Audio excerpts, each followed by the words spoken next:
नमस्कार मित्रों, स्वागत है आपका अपने यूट्यूब चैनल प्रतिभा एजुकेशन में। तो दोस्तों, इससे पिछले वीडियो में हमने 25 से लेकर 50 तक 40वें बीपीएससी प्रीवियस ईयर क्वेश्चंस के सेट्स बनाए हैं। अब हम 51 से लेकर 75 तक प्रैक्टिस सेट प्रीवियस ईयर का क्वेश्चन बनाएंगे।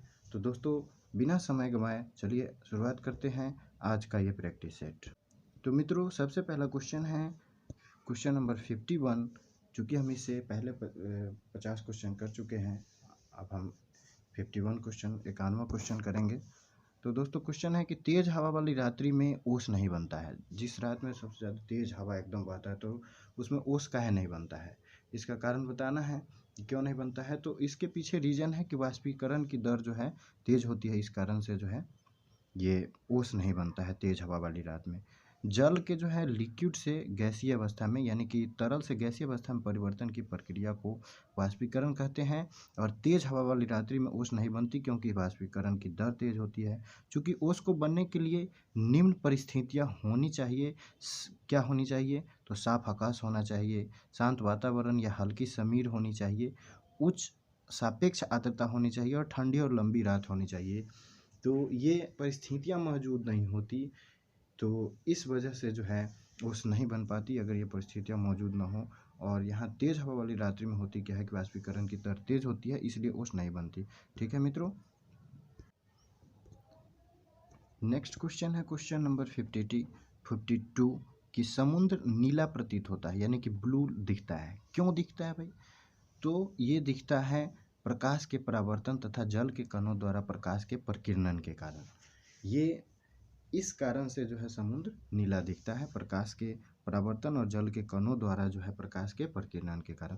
प्रकाश के प्रकीर्णन के कारण समुद्र नीला दिखाई देता है। जब प्रकाश किसी माध्यम से गुजरता है जिसमें धूल तथा अन्य पदार्थों के अत्यंत सूक्ष्म कण होते हैं, तो इनके द्वारा प्रकाश सभी दिशाओं में प्रसारित हो जाता है। इस घटना को ही प्रकाश का प्रकीर्णन कहते हैं।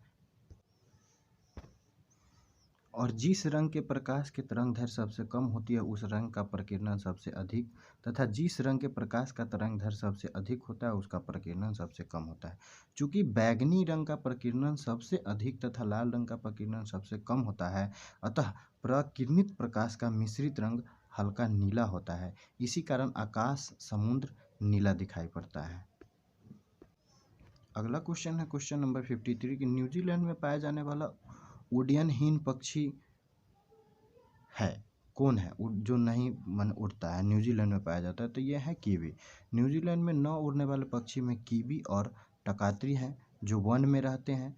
न्यूजीलैंड का राष्ट्रीय पक्षी भी जो है, नेशनल बर्ड भी जो है, ये कीवी जो है। ठीक है मित्रों।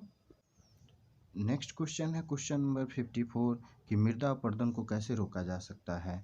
तो मृदा अपरदन को जो है वन रोपण द्वारा रोका जा सकता है। मृदा अपरदन को रोकने के लिए वनरोपण को बढ़ावा दिया जा रहा है। इसके अलावा समोच्च रेखीय जुताई, मेड़बंदी, वैज्ञानिक भूमि उपयोग, जैव खादों का अधिकाधिक उपयोग, ये सब भी जो है मृदा अपरदन को रोकने के उपाय हैं। ठीक है मित्रों।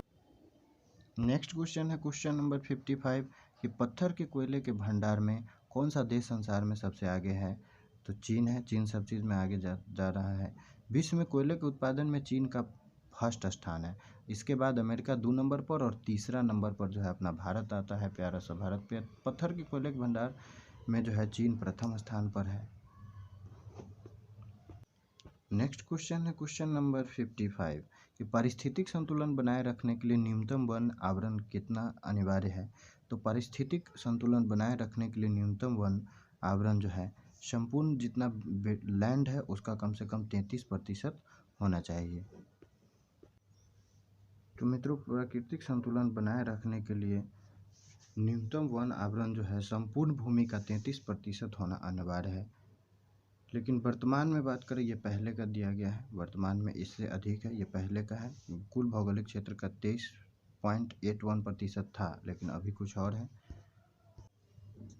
नेक्स्ट क्वेश्चन है क्वेश्चन नंबर 57 कि निम्नलिखित में कौन एक पत्तन नगर नहीं है, यानी कि बंदरगाह वाला शहर नहीं है, नगर नहीं है।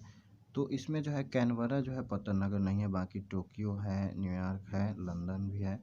टोक्यो जापान की राजधानी है और नदी के किनारे अवस्थित है। न्यूयॉर्क हडसन नदी के किनारे अवस्थित पतन नगर है और लंदन ग्रेट ब्रिटेन की राजधानी है और टेम्स नदी के किनारे अवस्थित पतन नगर है। कैनबरा जो है ये ऑस्ट्रेलिया की राजधानी है, किंतु यह पतन नहीं, यह समुद्र से दूर है। नेक्स्ट क्वेश्चन है क्वेश्चन नंबर 58। आग्नेय चट्टानों के लिए निम्नलिखित में कौन सा कथन सत्य है? तो आग्नेय चट्टान के लिए जो है वे क्रिस्टलीय तथा अक्रिस्टलीय दोनों होते हैं। आग्नेय चट्टानी की यह विशेषता होती है। जब मैग्मा कठोर ठोस रूप धारण करता है या धरातल के ऊपर पहुंचकर ठोस बनता है तो उसे आग्नेय चट्टान कहते हैं। इसमें प्राथमिक चट्टान भी कहते हैं। इसमें सिलिका होती है और वे क्रिस्टलीय अक्रिस्टलीय दोनों प्रकार की होती है। नेक्स्ट क्वेश्चन है क्वेश्चन नंबर 59 कि हमारी आकाशगंगा के केंद्र की परिक्रमा करने में सूर्य को कितना समय लगता है? तो सूर्य को 25 करोड़ वर्ष जो है समय इसमें लग जाता है। सूर्य भी अपने सौरमंडल सहित गैलेक्सी के केंद्र के चारों ओर घूर्णन करता है और यह अपनी एक परिक्रमा पूरा करने में लगभग 25 करोड़ वर्ष का समय जो है लेता है। और गैलेक्सी जो है ये सर्पिल आकार की होती है जिसको वलय आकार कर सकते। नेक्स्ट क्वेश्चन है क्वेश्चन नंबर 60 कि साफ्टा का पूर्ण रूप क्या है?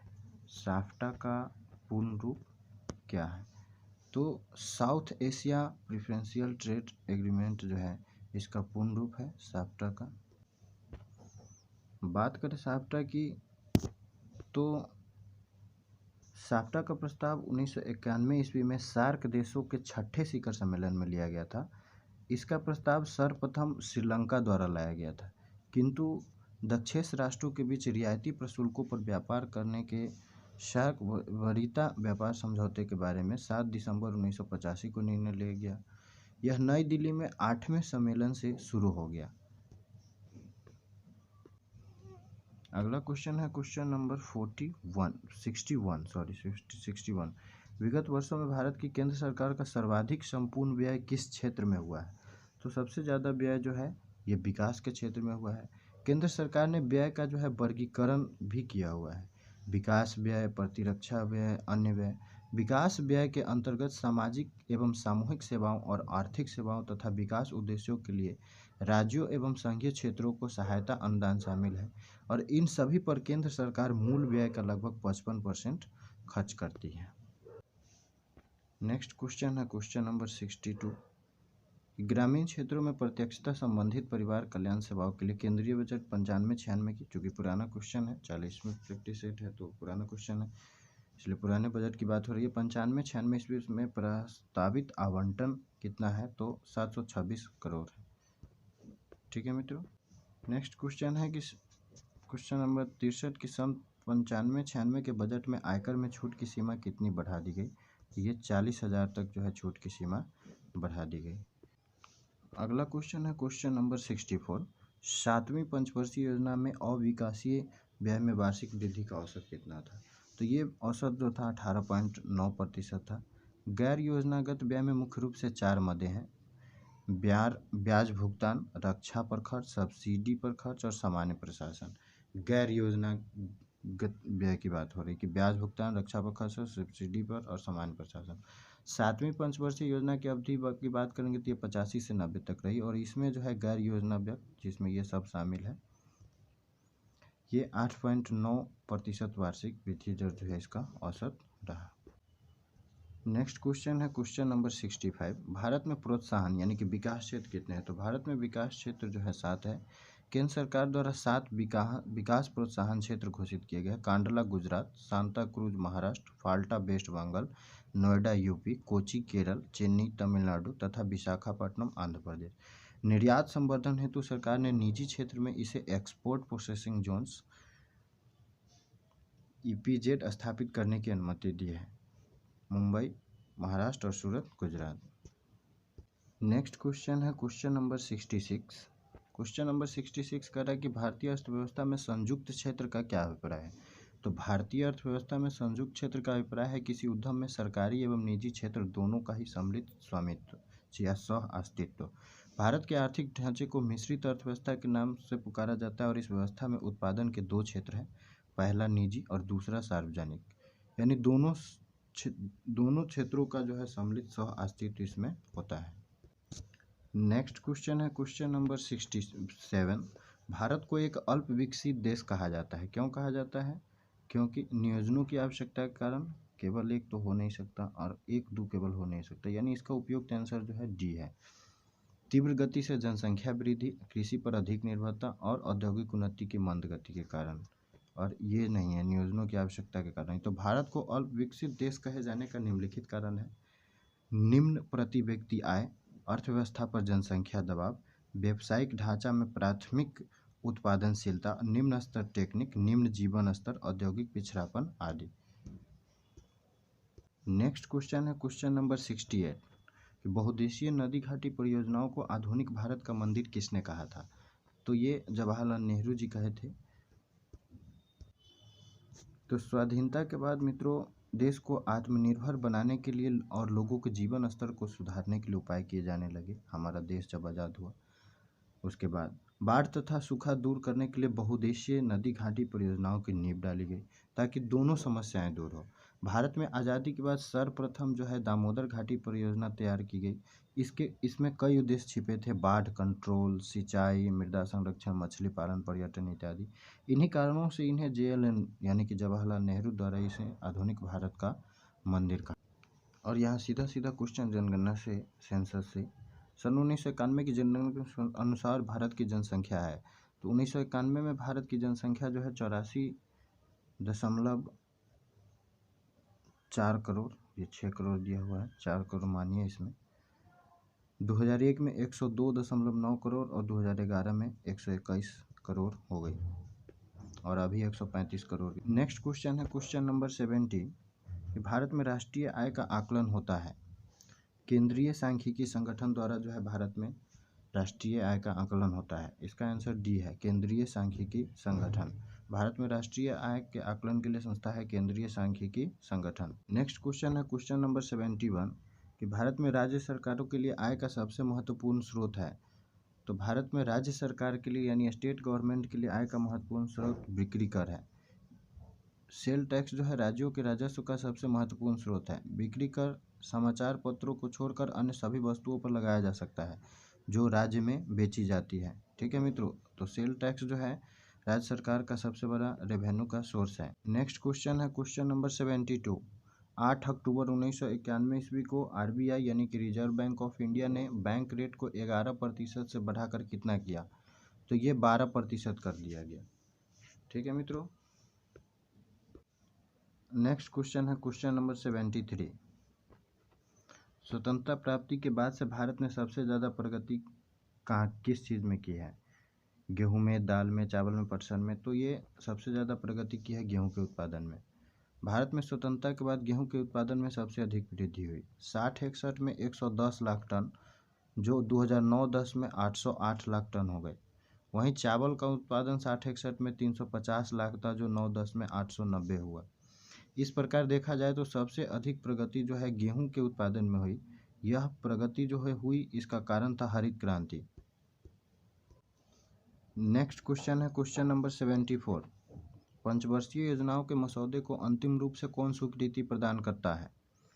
तो पंचवर्षीय योजनाओं के मसौदे को अंतिम रूप से स्वीकृति प्रदान करता है राष्ट्रीय विकास परिषद यानी नेशनल डेवलपमेंट काउंसिल। NDC एक गैर संवैधानिक निकाय है, नॉन कॉन्स्टिट्यूशनल बॉडी। इसकी स्थापना 6 अगस्त 1952 को की गई और इसके अध्यक्ष प्रधानमंत्री तथा सचिव योजना आयोग का ही सचिव होता है, जो अब नीति आयोग हो चुका है। इसके सदस्य सभी राज्यों के मुख्यमंत्री तथा केंद्रीय मंत्रिपरिषद के सभी सदस्य होते हैं। K57 ने NDC को सर्वोच्च मंत्रिपरिषद की संज्ञा दी। NDC पंचवर्षीय योजना को अंतिम रूप में स्वीकृति प्रदान करती है, तब जाकर योजना का प्रारूप प्रकाशित होता है। अंतिम और लास्ट क्वेश्चन है क्वेश्चन नंबर 75। योजना आयोग जो अब चेंज हो चुका है, अब बन चुका है नीति आयोग यानी national institute of transforming India, 2015 में बना है। और यहाँ बात हो रही योजना आयोग की, तो योजना आयोग का गठन जो है हुआ था 1950 में। ठीक है मित्रों, भारत में योजना आयोग का गठन 1950 ईस्वी में हुआ। यह एक सलाहकारी संस्था है, परामर्शदात्री संस्था है। इसका अध्यक्ष प्रधानमंत्री होता है और प्रथम अध्यक्ष जवाहरलाल नेहरू थे। और यह भी जो है एक नॉन कॉन्स्टिट्यूशनल बॉडी है यानी कि गैर संवैधानिक निकाय। ठीक है मित्रों, तो यह मेरा अंतिम क्वेश्चन था। इस प्रकार आज का सेशन समाप्त हुआ। मिलते हैं फिर से अगले वीडियो में क्वेश्चन नंबर 76 से लेकर 100 तक। धन्यवाद। अगर आप इस चैनल पर नए हैं तो प्लीज़ चैनल को लाइक और सब्सक्राइब करें।